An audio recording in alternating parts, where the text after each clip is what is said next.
नमस्कार, आप देख रहे हैं न्यूज 18। मैं हूं आपके साथ मेनका चौधरी और इस बुलेटिन की शुरुआत करते हैं बड़ी खबर के साथ। दिल्ली में यूपी बीजेपी की बड़ी बैठक चल रही है। करीब 2 घंटे से मीटिंग चल रही है। यूपी बीजेपी की कोर ग्रुप की बैठक है और इस बैठक में टिकट बंटवारे को लेकर ही चर्चा हो रही है। बीजेपी ने अभी तक 107 उम्मीदवारों की लिस्ट जारी की है। बाकी बचे उम्मीदवारों पर आज दिल्ली में मंथन हो रहा है। बैठक में सीएम योगी, दोनों deputy CM Amit Shah, JP Nadda समेत कई बड़े नेता मौजूद हैं। पहले और दूसरे चरण के 117 में से 107 सीटों पर बीजेपी ने अपने उम्मीदवारों का ऐलान कर दिया है। बाकी बचे सीटों पर माथापच्ची चल रही है। इस वक्त दिल्ली में चल रही है। पवन गौड़ हमारे सहयोगी इस वक्त हमारे साथ जुड़ चुके हैं। पवन, आपके पास क्या अपडेट अभी?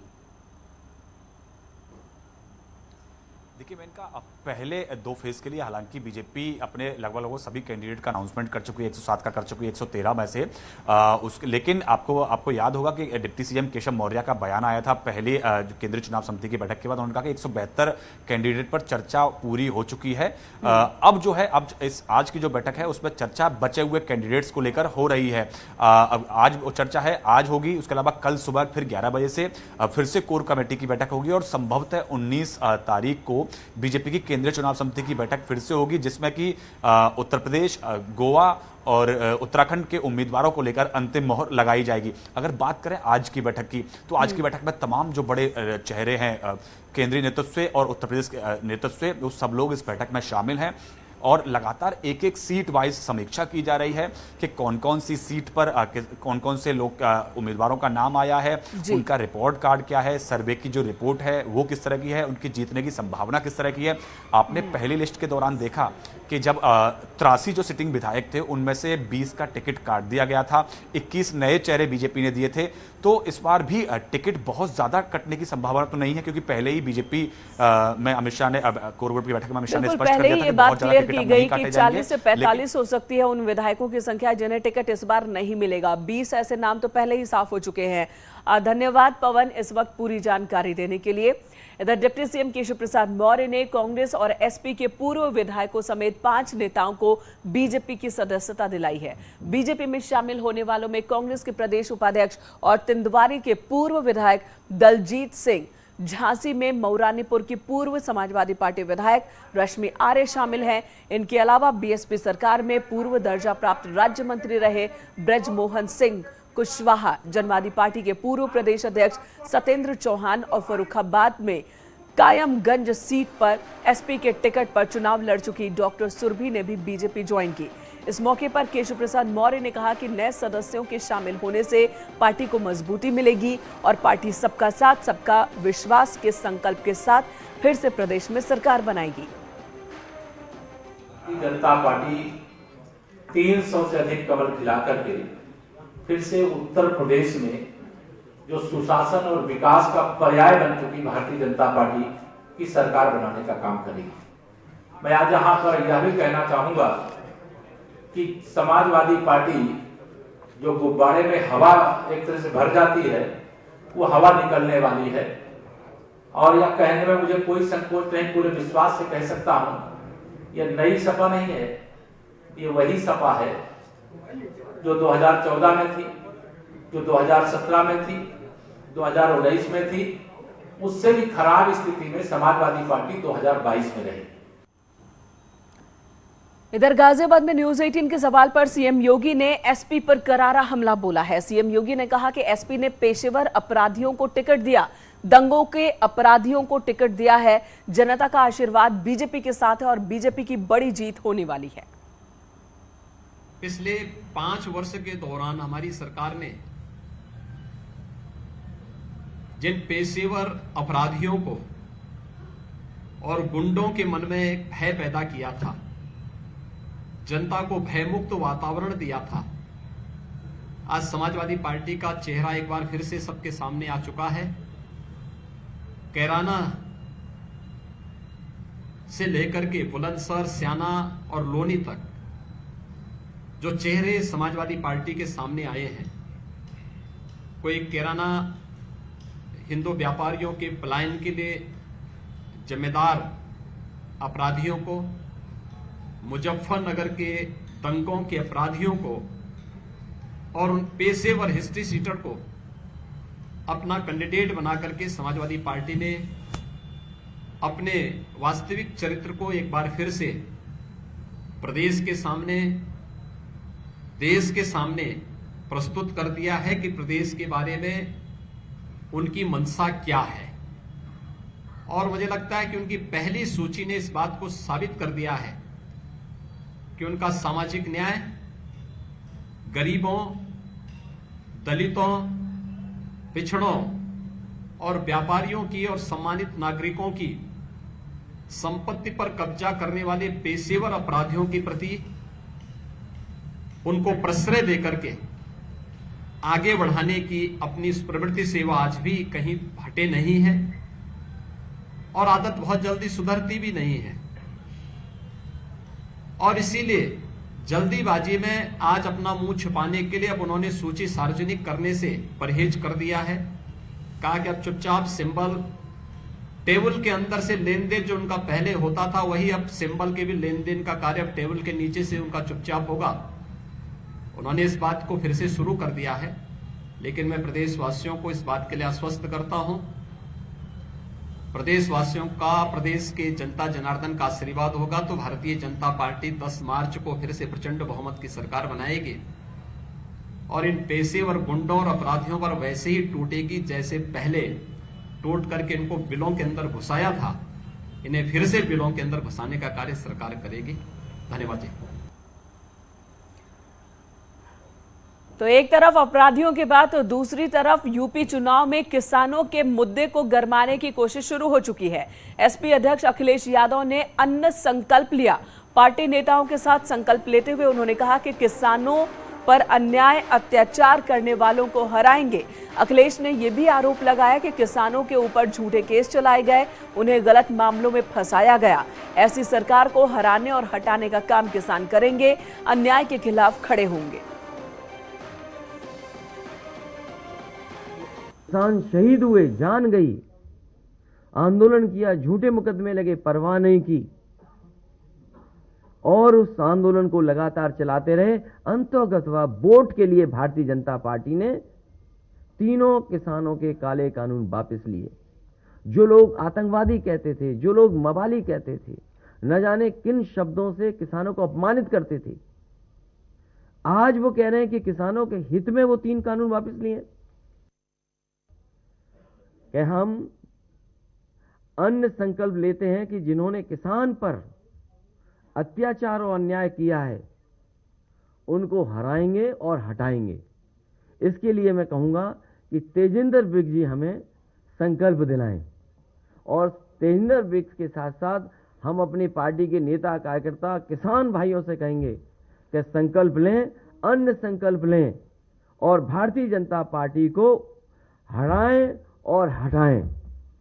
तो समाजवादी पार्टी और हमारे मैनिफेस्टो में इस बात को शामिल करेंगे कि सभी फसलों के लिए एमएसपी प्रदान की जाएगी और गन्ना किसानों को 15 दिन में उनका भुगतान सुनिश्चित किया जाएगा। इसके लिए फार्मर्स रिवॉल्विंग फंड भी अगर बनाना पड़ेगा, फार्मर्स रिवॉल्विंग फंड बनाने का काम करेंगे जिससे किसानों का भुगतान न रुके। साथ ही साथ 300 यूनिट जो फ्री बिजली का समाजवादी पार्टी ने संकल्प लिया है, घोषणा की है, मैनिफेस्टो में शामिल करेंगे। मैं उस बात को फिर दोहराता हूं कि सभी किसानों की सिंचाई के लिए मुफ्त बिजली दी जाएगी।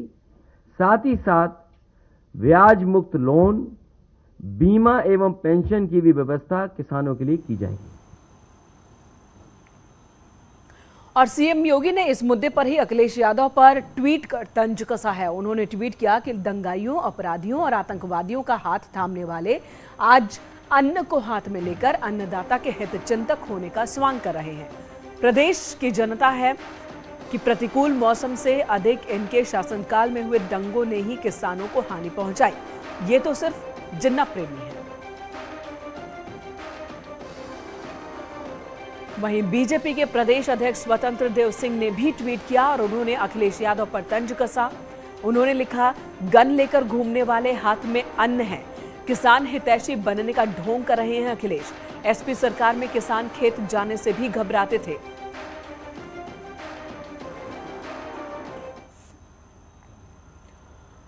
और यूपी सरकार में गन्ना मंत्री रहे सुरेश राणा ने भी अखिलेश को आड़े हाथों लिया है। उन्होंने कहा कि किसानों की बात करने वाले अखिलेश एसपी सरकार में दंगाइयों को बिरयानी खिलाते थे। किसानों के हित की बात करने वाली समाजवादी पार्टी को किसानों के हित की फुर्सत कहाँ थी जब वो सत्ता में थे? उस समय उनके पास दंगे कराने के अलावा कुछ और काम नहीं था। 400 दंगे हुए 5 वर्षों के अंदर। सरकार में बैठे लोग दंगइयों का संरक्षण करते थे। सरकारी विमान से बैठा करके दंगइयों को लखनऊ ले जा करके बिरयानी खिलाई जाती थी। लगातार किसानों के लिए झूठ बोलने वाले लोग। सरकार में कहा था हम किसानों की कर्ज माफी करेंगे, जब सरकार में आए तो कर्ज माफी तो छोड़ो, किसान की कर्ज माफी का नाम तक नहीं ले पाए। योगी आदित्यनाथ जी की सरकार ने किसानों के हित में बड़े फैसले किए हैं। शपथ तो हमने ली है किसानों का भला करने की। सब जानते हैं कि बसपा सपा ने 30 चीनी मिलों को बंद किया, 21 चीनी मिलों को कोड़ियों के दाम बेचा। इधर विधानसभा चुनाव के मद्देनजर भारतीय किसान यूनियन के राष्ट्रीय अध्यक्ष नरेश टिकैत ने हाल ही में एसपी आरएलडी को गठबंधन को समर्थन देने की बात कही थी, लेकिन अब उनके भाई और यूनियन के प्रवक्ता राकेश टिकैत ने इस बात का खंडन किया है। राकेश टिकैत का कहना है कि उन्होंने कोई गठबंधन का समर्थन नहीं किया है।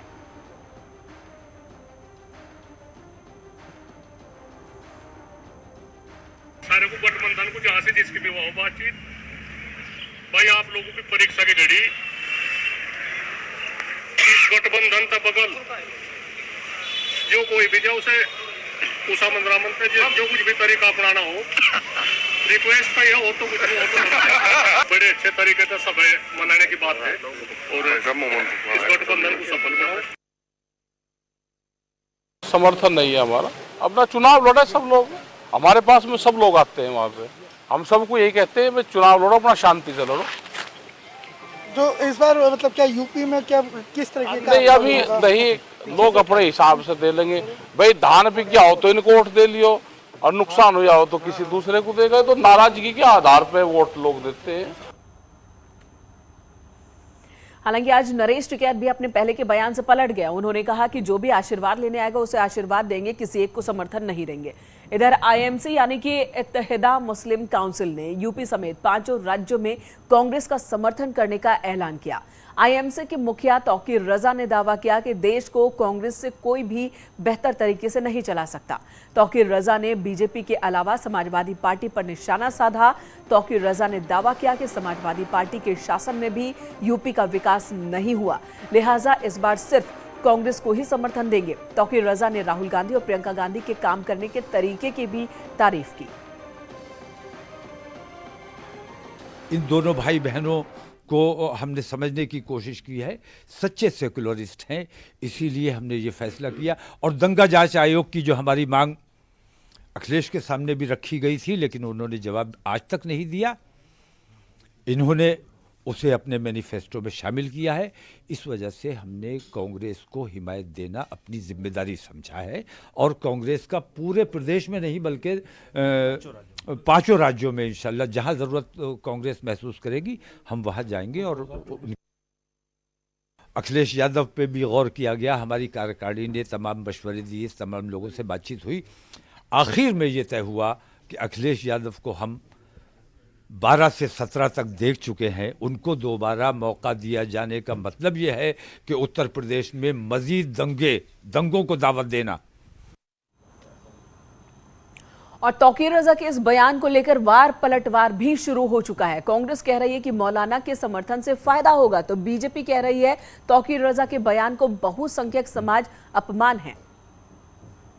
जन समर्थन आदरणीय तौकीर रजा साहब ने दिया है और मैं समझता हूं कि वो एक लोगों के लोकप्रिय लीडर भी हैं, उनका व्यक्तित्व है, सामाजिक कार्यों में अभिरुचि है, खास चहेते भी हैं और मैं समझता हूं उत्तर प्रदेश में कांग्रेस पार्टी को मजबूत मुझे लगता है इस तरह की ताकतें या इस तरह का जो बयान है तौकीर रजा का कि ये ताकतें, मुझे लगता है धमकी भरा बयान है और ये एक तरह से इस देश में बहुसंख्यक समुदाय का अपमान भी है कि लगातार इस तरह की ताकतें जो केवल मुस्लिम वोट पर आधारित है वो अपनी इस तरह के बयान जारी करती है कि इसको वोट दो, उसको वोट दो। मुझे लगता है कि इस देश का मतदाता, इस प्रदेश का मतदाता बहुत समझदार है। जो उसने 14 में निर्णय किया था, जो 17 में निर्णय किया था, जो 19 में निर्णय किया था, मुझे लगता है जनता का आशीर्वाद 2022 में पुनः योगी आदित्यनाथ के साथ है, पुनः 300 सीटों के साथ भारतीय जनता पार्टी सरकार बनाने जा रही है।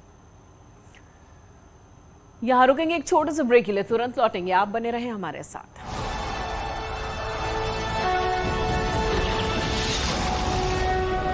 पुलिस ने अपराधियों के खिलाफ चलाया अभियान।